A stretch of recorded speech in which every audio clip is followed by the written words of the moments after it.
Well, at $11.65 an hour, Newfoundland and Labrador is tied for the lowest minimum wage in the country. A provincial organization would like to see that number jump to $15.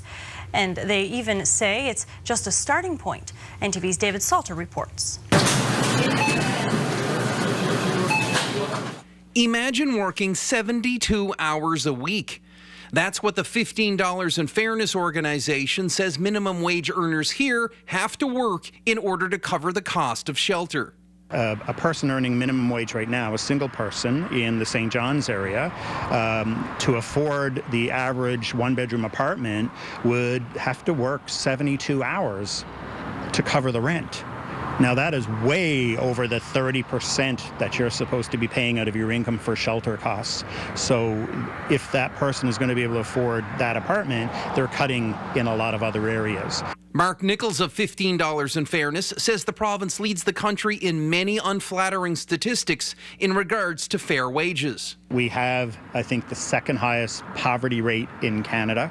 We have I think the highest rate of income equality.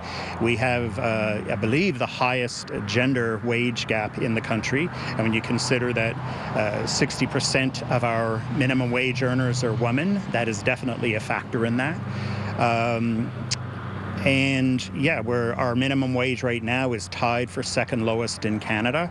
Nichols says $15 an hour is actually just a starting point, and that a living wage in St. John's should be around $18.85 an hour. 15 is not the end goal of what 15 and Fairness NL is about. We want people to earn a living wage in that they can pay for the, working full time, they can pay for the basic necessities of life, shelter, food, clothing, and things like that. We asked you how you'd feel about a jump to a $15 minimum wage. Definitely. During these times right now, we should definitely have an increase in the wage. Absolutely. It's hard for families to live on the minimum wage now, so I'm okay with it. I think it's a good idea, given the fact that everything is definitely more expensive nowadays to live and stuff here. I think it should be more than that. I think a raise is good, but I think the province could probably do more. As it stands right now, the province's minimum wage is slated to jump to $12.15 on October 1st, and then jump to $12.65 on April 1st. David Salter, NTV News.